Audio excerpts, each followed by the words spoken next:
의학계에서는 내년에도 백신 문제 해결되지 않을 가능성이 높습니다. 이렇게 계속 문재인 정권은 이 코로나를 이제는 많은 의사들이 환자 치료 중심으로, 코로나가 발생했을 때 치료 중심으로 가야 되지, 이렇게 방역, 통제, 억압, 질병관리본부를 질병관리청으로 마치 북한의 보위부처럼 올려서 국민에 대한 통제와 억압에 재미를 붙였습니다. 이런 억압으로 자영업자들이 죽어갑니다. 국민들이 죽어갑니다. 이런 사이비 종교 같은 문재인 정권의 거짓 선동은 중단되어야 됩니다. 하루에 교통사고로 12명이 사망합니다. 코로나보다 12배나 더 많은 사람이 매일 죽고 있습니다. 교통사고로. 그렇다고 우리가 자동차를 없애자는 주장과 같습니다. 교회 가다가 교통사고로 사망할 확률이 코로나로 걸려서 죽을 확률보다 12배가 높습니다. 교통사고로 죽을 수 있으니 앞으로 영구히 예배를 드리지 말라는 주장이 더 합리적인 주장이라는 겁니다. 위험은 위험에 따라서 해야 된다는 겁니다. 골목 상권이 무너지고 있고 국민들이 자살하고 있습니다. 코로나로 죽는 사람보다 자살하는 사람이 40배가 더 높습니다. 오늘도 코로나로 경제를 셧다운 시켰습니다. 이 정책을 계속하다가는 대한민국이라는 호가 침몰할 수밖에 없습니다. 감염병 최고학자도 이런 정책을 더 이상 지속하면 되지 않는다는 말을 하려다가 기자회견까지 취소하는 이 거짓된 나라. 그러면서 이제는 앞으로 방역에 저항하면 긴급 체포하고, 방역에 저항해서 예배를 드리면 구속하고, 이런 정치 방역에 잘못됐다고 말하면 허위사실 유포로 구속하고, 예배를 왜 탄압하느냐고 항의하면 구속하는 법안을 이 민주당, 공산당 같은 사람들이 쏟아내고 있습니다. 법안을. 이제 이 법안들이 다 통과되면 국민들의 기본권은 없어지는 겁니다. 거짓된 방역을 핑계로 긴급 체포하고 인신을 구속하는 일이 비일비재하게 되는 것입니다. 이 법안을 만든 사람들이 이원욱 이런 사람입니다. 바이러스 테러범이라고 그럽니다. 우리 의사들은 제발 질병을 가지고 누구 탓을 하는 정권은 전 세계에 문재인 정권밖에 없습니다. 중국을 받아들여서 코로나 바이러스를 다 퍼뜨린 후에는 신천지 탓을 하고, 감염병 교수들은 그 자체가 잘못된 태도라고 말하고 있어요. 감염병에 다 감염된 피해자들입니다. 신천지 탓, 8.15 집회 탓, 그러면서 국민들한테 손해배상을 청구하는 이런 공포정치를 하는 잘못된 나라. 국민들에게 억압을 하고 10분 내에 핸드폰 위치 추적으로 그 사람의 동선을 다 알 수 있음에도 국민들이 방역방해했다면서 어제 그 전날 동선에 대해서 기억에 착오를 일으키면 방역방해로 구속하는 이런 나라입니다. 야외가 밀폐된 실내보다 위험하다면서 드라이브 스루 단 9명의 집회를 금지한 나라. 법원은 이 9명이 운전하면서 창문을 열면 안 되고 1명 이상 자동차를 타면은 방역에 위반된다는 나라. 정말 그렇게 생각합니까?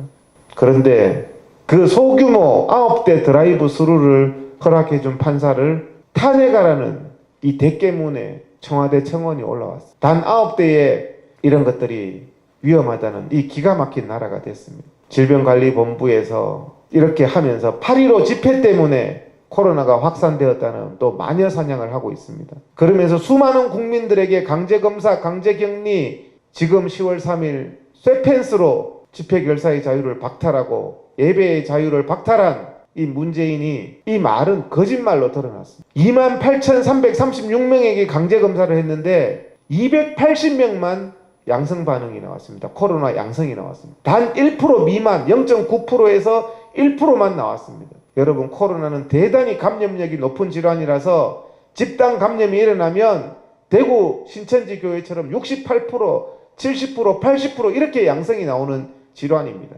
지금 해외에서 입국하는 모든 사람들에게 코로나 강제검사를 하고 있는데 해외에서 입국하는 모든 사람들에게 검사를 해봤더니 1.2%의 코로나 양성을 보이고 있습니다. 이게 집단 감염입니까? 실제로 과학적으로 확인해 보니 검사를 하면 1.2%는 양성이 나오더라는 겁니다. 그래서 광화문 집회 참가자들은 강제검사를 당한 것이고 강제격리를 당한 것이고 마녀 사냥을 당한 것입니다. 아직도 이런 거짓말, 과학적 사실에 반한 거짓말을 하고 있습니다. 정부 스스로 수도권 신천지 강제 검사를 했을 때 단 1.7%만 양성 반응이 나왔을 때 수도권 신천지는 집단 감염이 없다고 그랬습니다. 어차피 지금 지역사회 코로나 감염률은 뉴욕이 24%, 런던이 17.5%, 대구가 7.6%입니다.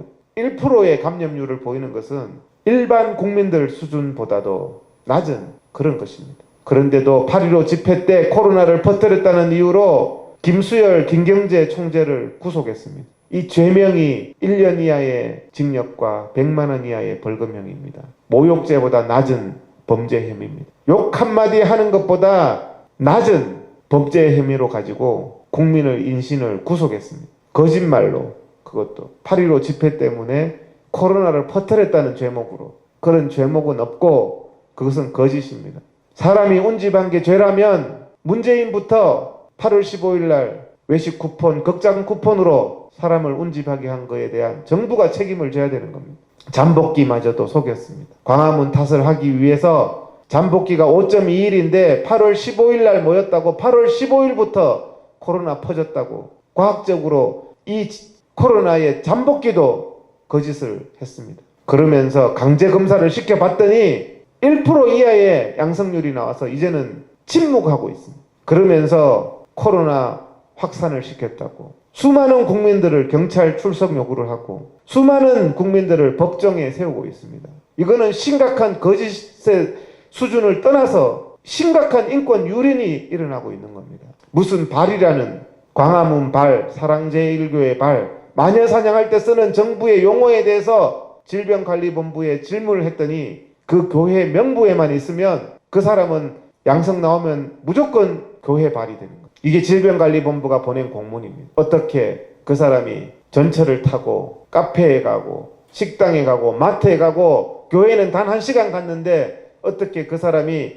교인 명부에만 있으면 교회 발이 됩니까? 이런 형태의 마녀 사냥을 하고 있는 겁니다. 제발 감염병을 가지고 누구 탓을 하기 위해서 이런 마녀 사냥을 중단해야 됩니다. 8.15 발이라는 수백 명의 사람들 광화문에 간 적만 있으면 8월 15일 날 광화문에 간 적이 있다고 진술만 하면 그리고 그 사람하고 만난 적이 있다고 다른 사람이 진술만 해도 다 광화문 발로 포함시키 이런 기만을 하고 있습니다.